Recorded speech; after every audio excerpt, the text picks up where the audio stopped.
E aqui estamos para receber a candidata da Rede, Marina Silva. Por favor, nossa candidata. quarta entrevistada. Seja muito bem-vinda. Boa noite. Boa noite. Bem-vinda, candidata. Por aqui. Muito obrigada pela sua presença. Boa noite para a senhora. A senhora pode ocupar essa cadeira. Obrigada. E vamos começar, então. Exatamente, o Jornal Nacional dá sequência hoje à série de entrevistas ao vivo com os principais candidatos à presidência da República, mais bem colocados na última pesquisa Datafolha de intenção de votos. Luiz Inácio Lula da Silva, candidato do PT, aparece em primeiro lugar na pesquisa. Mas o ex-presidente não pode dar entrevistas por determinação da Justiça. Ele está preso em Curitiba, condenado por corrupção passiva e lavagem de dinheiro. A ordem dessas entrevistas foi determinada em sorteio com a presença dos assessores dos candidatos. Na segunda-feira esteve aqui Ciro Gomes, do PDT, na terça-feira Jair Bolsonaro, do PSL, ontem foi Geraldo Alckmin, do PSDB, hoje é a vez de Marina Silva, da Rede, como dissemos, e nessas entrevistas nós abordamos os temas que marcam cada uma das candidaturas, nós questionamos assuntos polêmicos, tratamos da viabilidade de alguns pontos dos programas de governo. Na semana de 17 a 21 de setembro, os candidatos mais bem pontuados pela pesquisa Ibope ou Datafolha mais recente da ocasião também vão estar no Jornal da Globo. O tempo total desta entrevista é de 27 minutos e não pode ser ultrapassado porque esse foi o tempo dado a Ciro Gomes, a Jair Bolsonaro e a Geraldo Alckmin. Ao fim, a candidata vai ter mais 1 minuto para dizer que Brasil ela quer para o futuro. E o tempo começa a ser contado a partir de agora. Candidata. Em 2014, os brasileiros assistiram a uma grande dificuldade sua de criar o seu partido, a Rede. Tanto que, naquela ocasião, como candidata à presidência da República, no fim das contas, a senhora concorreu pelo Partido Socialista Brasileiro. 2 anos depois da criação, ou desse esforço de 2014, 2 anos depois, 7 integrantes da Rede deixaram o partido. E deixaram divulgando uma carta com críticas, uma carta aberta à população com críticas. Eles se referiam à inexistência de posicionamento para os grandes problemas do Brasil. Palavras deles naquele documento. E neste ano que estamos agora, a Rede tem dificuldades também. A Rede tinha 4 parlamentares, 2 parlamentares foram embora, está reduzida à metade a bancada do partido. A questão é, como é que a senhora pretende convencer os eleitores de que tem as qualidades de uma líder? Boa noite, Bonner. Boa noite, Renata e todos que estão nos acompanhando. Primeiro, eu vejo o processo de saída das pessoas dos partidos como um processo natural, numa democracia. E as pessoas que saíram da Rede são pessoas que eu continuo mantendo relação de respeito com essas pessoas e, mesmo elas estando distante da Rede, eu tenho absoluta certeza que uma coisa elas concordam comigo. Os ideais que eu defendo para o Brasil são capazes de unir pessoas de diferentes partidos e pessoas da sociedade para liderar um processo político para governar o Brasil. As divergências não são divergências irresolvíveis, como às vezes a gente brinca. São visões de mundo. Por exemplo, naquela oportunidade, existia um grupo que achava que não se deveria votar favorável ao impeachment. Eu firmei o convencimento de que o impeachment era legal e, em função disso, criou-se uma divergência dentro da Rede. Mas eu mantenho excelentes relações com essas pessoas e tenho por elas admiração. Mas a propósito disso, primeiro, o partido perdeu 7 integrantes, na verdade, no ano seguinte ao momento em que a senhora conseguiu finalmente criá-lo. Porque isso foi em 2015, veio a criação, no ano seguinte eles saíram.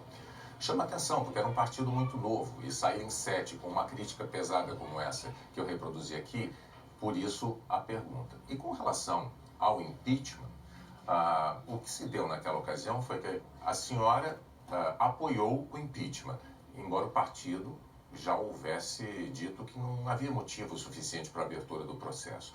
Mas na hora de votar, também na hora da votação, os integrantes do seu partido se dividiram. Eram 4, 2 votaram a favor, 2 votaram contra. Mais uma vez, eu insisto nessa pergunta. Isso não pode dar aos eleitores uma impressão de que falta a líder do partido, e portanto agora candidata à presidência da República, liderança, autoridade? Ser líder não é ser o dono do partido, Bonner. o líder de um partido, ele é aquele que é capaz de dialogar com os diferentes. E naquela oportunidade do debate do impeachment, 60% da direção da rede foi favorável ao impeachment. E 2 deputados tiveram uma posição contrária. Mas quando eles entraram na rede, eles já haviam dito, se tiver uma votação em relação ao impeachment, nós não temos como votar favoravelmente. Isso tinha a compreensão de que seria assim. Quando nós firmamos a convicção de que o impeachment não era golpe, nós dissemos ao mesmo tempo, não é golpe, tem legalidade, mas não vai alcançar a finalidade. Porque Dilma e Temer são farinhas do mesmo saco, angu do mesmo caroço, ambos cometeram os mesmos crimes de caixa 2, de desvio de dinheiro público, e nós defendíamos a cassação da chapa Dilma Temer. Os parlamentares saíram e nós continuamos com uma relação de respeito. Isso não tem nada a ver com falta de liderança, porque o líder não é o dono. E hoje no Brasil esse conceito de que o partido tem um dono, que regimenta as pessoas, que dá ordem unida, isso é uma visão completamente inadequada de política. Hoje a política se dá de forma mais autoral, as decisões são compartilhadas, tanto na autoria daquilo que a gente pensa, quanto na realização, e diferentemente dos partidos tradicionais, a rede tem uma vantagem. Geralmente nos partidos da esquerda mais tradicional, quem sai do partido vira um inimigo. Nós não. Nós continuamos mantendo relação e eu tenho certeza, pode ter certeza. Mas essas saídas, candidata, me permita só observar, as saídas fragilizaram no âmbito parlamentar a rede. Ela perdeu E ainda sobre a questão da liderança, né? A gente fala, poxa, conseguiu liderar nesse tema dentro do partido, como liderar no país? Né? Mas veja bem, nós vamos governar um país dialogando inclusive com essas pessoas que saíram. Eu posso te dizer, eu duvido que se eu ganhar a presidência da República Federativa do Brasil, essas pessoas vão sabotar o meu governo. Eu duvido que uma pessoa como o Suplicy vai sabotar o meu governo. Liderar não é ter todo mundo embaixo do mesmo guarda-chuva. Mas como a senhora pode garantir isso? Olha, ninguém nunca experimentou isso. Aliás, alguém experimentou. O Itamar Franco. O Itamar Franco, quando assumiu a presidência da República, numa situação parecida com essa, ele não tinha uma base. E ele conseguiu juntar pessoas de diferentes partidos e governar e fazer uma transição. Eu vou ser um governo de transição. Então, ainda durante 4 anos, eu vou governar esse país para que a gente possa combater a corrupção, fazer ele voltar a crescer e ser um país justo e bom para todas as pessoas viverem. Sobre essa questão da governabilidade, é preciso, fundamental, ter liderança. Ainda então, na questão da liderança, uma crítica frequente dos seus adversários é sobre a sua postura diante de temas polêmicos, mas importantes para o país, como, por exemplo, a reforma da Previdência. Quando a senhora é questionada sobre esses temas, a senhora sempre defende a necessidade de um debate, mas não apresenta uma proposta concreta. Eu me lembro, na sabatina da Globo News, tem umas 3 semanas, a senhora, diante dessas questões, sempre respondia, chegou até a responder numa sequência de 3 vezes, é preciso debater, tem que se debater. Como candidata à presidência da República, por que não assumir posturas? Mas eu assumo a postura. Posições? Sim. Se existe uma pessoa que assume posições, essa pessoa sou eu. Eu defendo a reforma da Previdência e tenho as diretrizes para essa reforma. Quais são as diretrizes? Que a gente possa encarar o problema da idade mínima, que a gente possa transitar... Mas o seu programa de governo, justamente a questão da idade mínima, ela é posta de uma forma muito vaga. Não existem detalhes importantes, por exemplo, como a idade mínima, a nova idade mínima para aposentadoria. Não é importante isso para os brasileiros saberem, por exemplo? É importante a gente dizer que vai debater a idade mínima. Mas tem gente que se incomoda com a ideia de debater porque a gente se acostumou com os pacotes. A gente vem da cultura do pacote, um em cima do outro, do povo brasileiro. Quando alguém diz que vai debater, vai dialogar, parece estranho. Mas numa democracia, isso é o normal. Mas esses 8 anos não foram suficientes para a senhora amadurecer posições tão importantes quanto essa? Sim, amadurecemos. Nós temos uma proposta, vamos encarar o problema da idade mínima. A gente está tendo pessoas que estão conseguindo viver muito mais. Isso é um debate que está acontecendo no mundo inteiro. E eu vou mais além. no problema da idade mínima, nós vamos manter a diferença entre homens e mulheres. A Universidade Federal de Minas Gerais fez um estudo de que 80% das atividades domésticas são feitas por mulheres. Enquanto a gente tiver uma cultura em que as mulheres têm sobrecarga, elas têm o direito de se aposentar mais cedo. Mas isso nós vamos enfrentar. Desde 2010 que eu defendo, 2010, quando ninguém debatia isso, que a gente tinha que transitar para um regime de capitalização e contribuições. Agora, nós sabemos que com o problema do déficit público, essa transição tem que ser bem construída. Mas devemos ir para o regime de capitalização e combater os privilégios. A Previdência não pode permitir que no Executivo você tenha aposentadorias que são muito altas, no Legislativo você tem aposentadorias muito altas, no Poder Judiciário, comparada à iniciativa privada, que é em torno de R$ 1.500. Isso são diretrizes gerais. Agora, o governo Temer, sem debater, discutindo apenas com um lado, disse que ia fazer a reforma e não fez. Mas sobre essa questão já foi bastante debatido. Será que... Sim, mas é um problema muito complexo. Não se pode achar que algo que mexe com a vida de tantas pessoas pode ser feito assim a toque de caixa. Numa democracia, a gente tem que se dispor a dialogar com empresários, dialogar com trabalhadores, com os especialistas. E quando a gente entende do processo político, a gente sabe que resultado é tão importante quanto o processo. A reforma foi viabilizada, você sabe por quê? Foi viabilizada porque o governo esqueceu o processo. Esqueceu o processo na reforma trabalhista.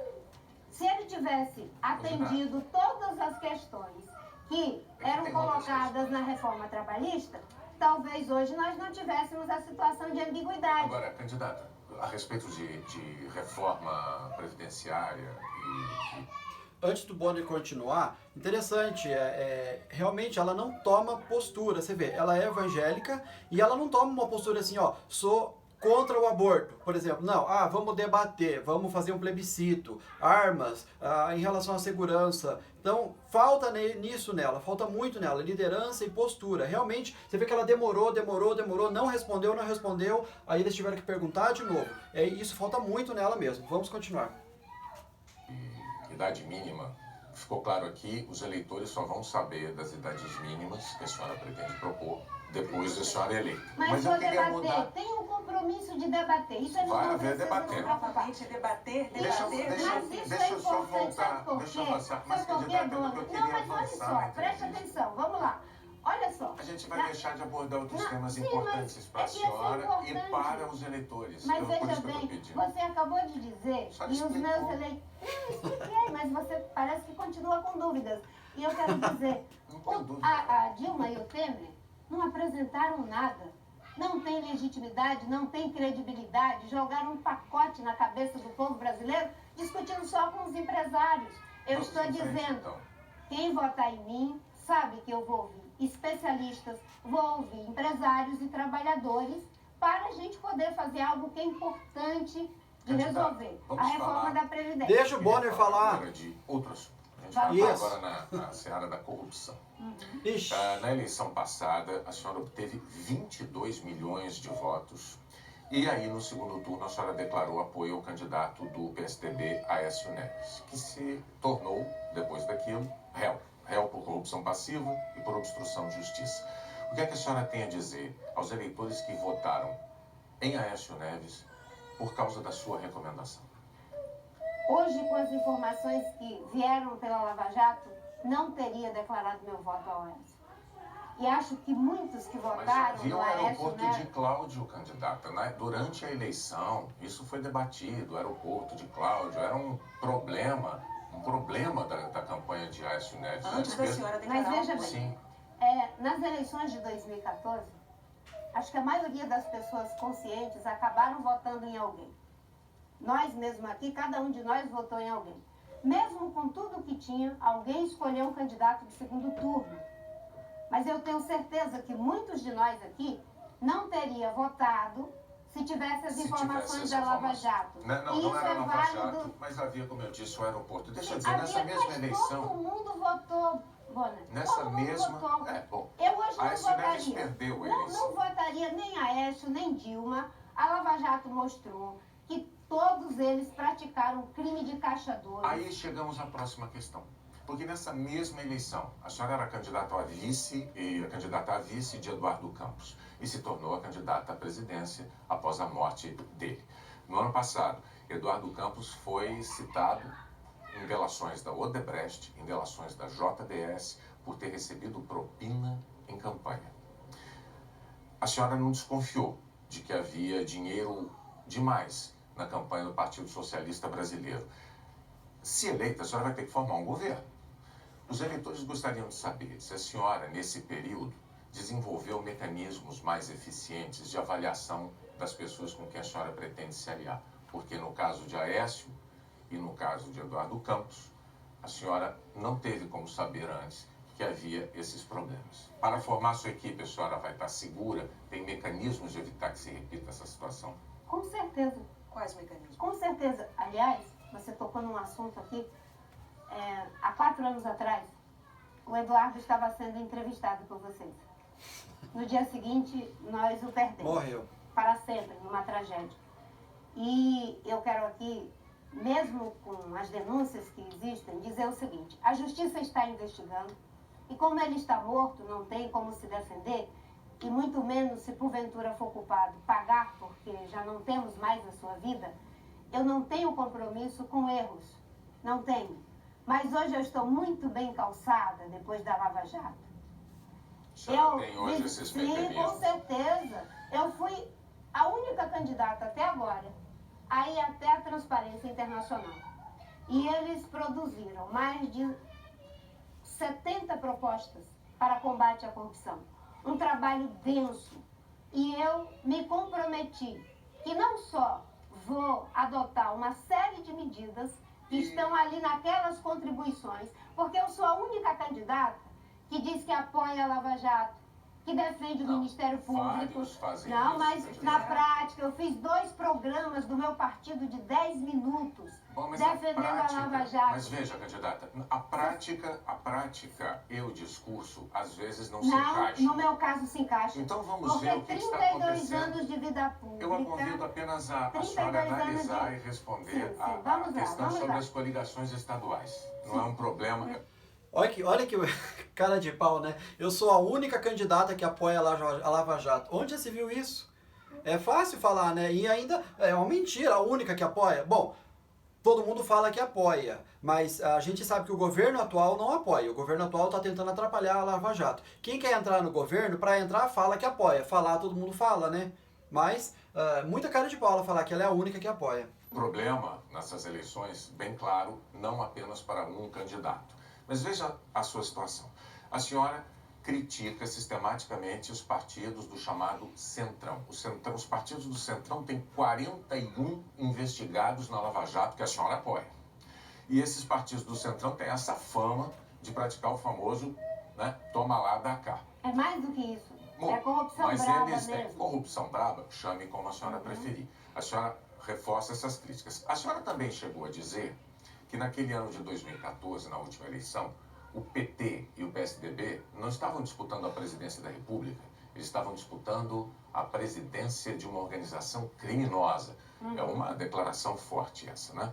Pois bem, nesta eleição agora, o seu partido, a Rede, ele tem coligações, ele participa de coligações com o PT em alguns estados, com o PSDB em alguns estados e com partidos do Centrão em outros tantos estados. E aí eu vou levar a pergunta. Diante destas coligações, o eleitor não pode achar que aquelas críticas fortes que a senhora fez eram insinceras e até oportunistas? Não. Porque o que atesta a minha vida e o meu compromisso são mais de 30 anos de vida pública. Deputada, senadora, ministra, sem nenhum envolvimento em casos de corrupção. No plano nacional não estamos coligados com nenhum desses partidos. Mas em cada um Mas desses estados. não é em cada um, não. São em alguns estados. São muitos. Não são. Olha, eu Vou poderia... te dizer, no Olha, Rio Grande do Sul. No Rio Grande do Sul. É um deles. Não, vou falar, eu mesmo falo para você. No Rio Grande do Sul, nós estamos coligados com um jovem que foi prefeito de Pelotas. E esse jovem, sobre ele não pesa absolutamente nada. Eu sou inteiramente coerente. O que é o que eu tenho dito? Eu tenho aqui uma lista, Mas candidata. pode- Se a senhora quiser, eu posso Não, dar essa dê lista a lista. rapidamente. Vamos Olha, lá, vamos lá. Vamos lá.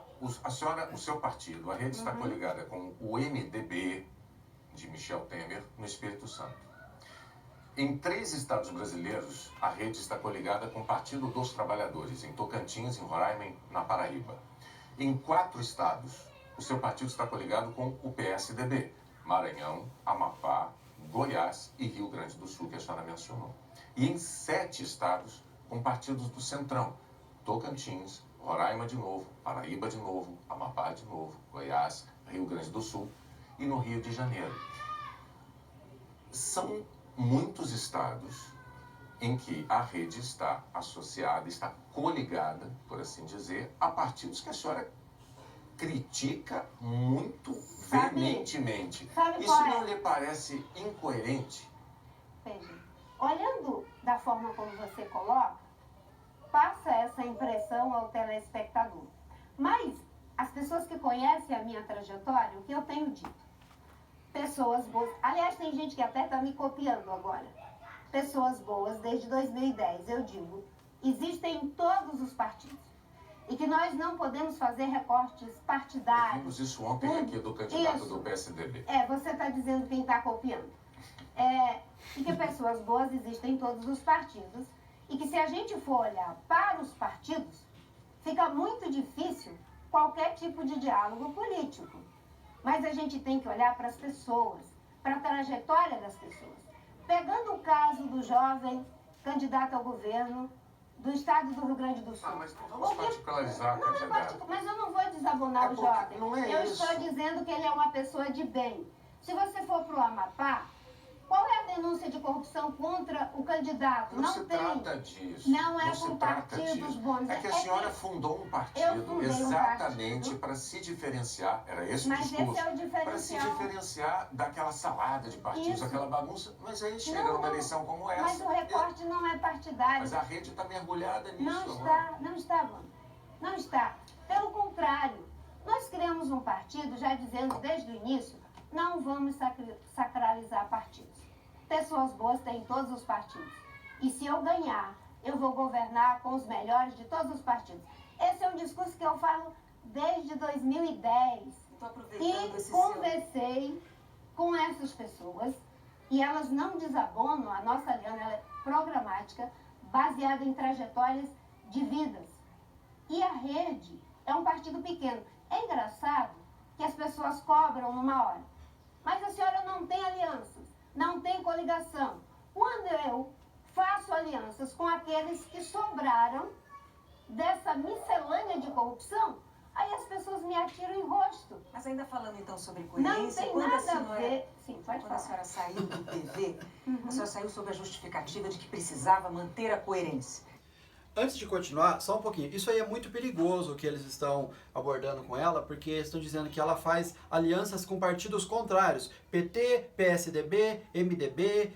Ela, então, de um lado ela critica, do outro lado ela elogia. Fica contraditório. Depois, quando ganha, vai ter que repartir ministério, um pouco para cada um, cargos, favores. É aonde leva a corrupção, porque as pessoas vão ganhar cargos no governo dela por causa das alianças. Ela não tem uma unidade, uma liderança, é só o meu partido, é só a gente não deve nada para ninguém. Então, isso é muito perigoso. Não pode ter essa divisão de ficar distribuindo cargos. E é o que ela deve fazer, porque ela está aliada com todo mundo, né? Com gregos e troianos. 7 anos depois, a senhora escolhe justamente um integrante do PV para ser seu vice na chapa. Aí a Deixa eu voltar um pouquinho para a gente entender a pergunta da Fátima. coerência. 7 anos depois, a senhora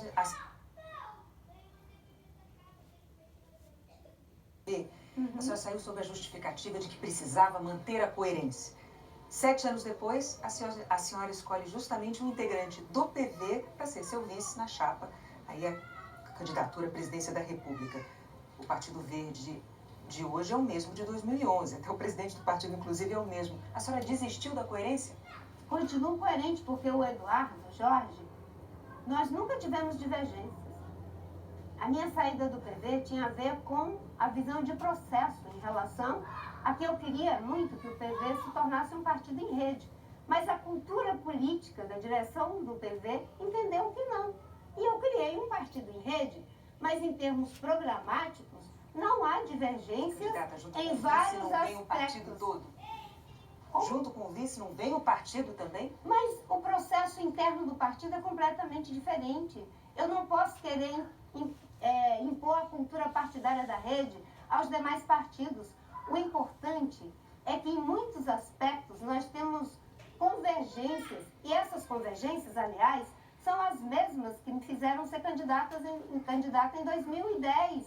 Não tem coerência nenhuma. Eu e Eduardo temos muitas convergências, algumas divergências, mas isso é normal numa democracia. Então ainda falando Nós, sobre no Partido divergências. Verde e a Rede, fizemos uma aliança inteiramente programática, inclusive com o PV, reconhecendo a soberania do meu programa em várias questões que haviam diferenças. Isso é típico da democracia. A Rede é um partido em rede, porque assim se conformou, e eu não vejo incoerência nenhuma. Incoerência, sabe o que é? É fazer aliança por tempo de televisão. É fazer aliança em troca de dinheiro para enganar a população, o marqueteiro vendido a peso de ouro. Candidata, isso é que é para a incoerência. gente conseguir, então, ir adiante e abordar outros temas. A bancada ruralista tem crescido no Congresso, inclusive cientistas políticos têm dito que ano que vem ela vai ser ainda maior. Como é que a senhora acha que seria possível conquistar votos desses parlamentares para o seu programa ambiental? Discutindo com eles em termos programáticos. Mas a bancada ruralista não são poucos os que temem, os que acreditam que o seu programa prejudica o agronegócio, que é tão É importante que tem muita para a gente que economia do trata país. o agronegócio como se ele fosse homogêneo. E não é. Hoje tem muita gente que já está fazendo o dever de casa. Tem muita gente que quer fazer. Eu tive ontem lá no encontro da Confederação Nacional da Agricultura e fui muito bem recebida pelas minhas teses, pelas minhas ideias de uma agricultura de baixo carbono, de financiar cada vez mais a agricultura ABC, que introduz novas tecnologias Mas para sobre evitar. essas críticas que existem em um número grande de parlamentares dentro da bancada ruralista, que é um fato, né? Inclusive ainda deve ser ainda maior no Congresso ano que vem. O que a senhora tem a dizer sobre Eu isso? fui ministra do Meio Ambiente e dialogava com todos os partidos e com todas as bancadas. Mas havia críticas à lentidão de licenciamento ambiental nessa Não é verdade, gestão. Bruno. Não é verdade. Candidata, a senhora foi advertida. Assume, inclusive, pelo candidata. então presidente Lula, a senhora foi admoestada. Advertida, Admoestada. Bem, isso faz parte da lenda e do processo de desconstrução. Eu, quando entrei no Ministério do Meio Ambiente, tinha mais de 40 hidrelétricas que não tinham licença. Aquilo que foi competência do IBAMA, nós limpamos a pauta. E o que não dava para fazer, nós dissemos claramente aos empreendedores. Não dá para fazer, como foi o caso de Tijuco Alto. Você quer saber de uma coisa? As licenças mais difíceis foram na minha gestão. A senhora não tem A autocrítica? hidrelétrica... A sua, não, eu digo especificamente a sua gestão nesse período do governo Lula. Por quê? Se a senhora disser, não, eu fiz o que era para ser feito, é um recado que a senhora está dando para parte do eleitorado de dizer o seguinte, olha, aquelas pessoas que querem que o licenciamento ambiental seja feito para proteger o meio ambiente, mas que seja feito com mais celeridade, para respeitar também a urgência da necessidade de geração de empregos com esses investimentos, essas Mas obras isso todas. foi feito, Boninho. Isso foi feito. A senhora ficou é o recado que a senhora dá. A senhora ficou satisfeita com aquele ritmo que a senhora imprimiu Mas ao é que as licenciamento pessoas ficam ambiental. falando de algo, não é o seu caso, é claro, que elas não conhecem. A hidrelétrica de Santo Antônio Geral foi dada durante a minha gestão. um dos licenciamentos mais difíceis. Agora vamos a outro mais difícil ainda, que estavam tentando licenciar desde o Império. A transposição do Rio São Francisco. A BR-163. Você sabe por que foi feito? Porque tinha capacidade técnica. Uma equipe que tinha condições de passar para a opinião pública a certeza de que aquilo não estava sendo feito por encomenda. Eu fui ministra durante 5 anos e meio e nunca ninguém me fez pressão para que eu desse uma licença que não tivesse base técnica. Tudo que nós fizemos foi de acordo com a lei. Agora, se você me disser, Marina, você acha que você tinha a estrutura adequada? Eu vou te dizer que não. E por que não tínhamos? Porque, infelizmente, há uma visão de que investir na diretoria de licenciamento, investir na diretoria de combate a crimes ambientais, isso é algo que eles encaram como custeio, e não é. Eu vou ser presidente do Brasil e vou mostrar que é possível integrar meio ambiente e ecologia, criar um novo ciclo de prosperidade. Eu vou aproveitar, deixa então, para pedir a senhora, porque o seu tempo acabou, como nós explicamos desde segunda-feira, o tempo de 27 minutos é o tempo do entrevistado até ele ganhar esse minuto final para mandar a sua mensagem para os eleitores dizendo qual é o Brasil que a senhora quer para o futuro.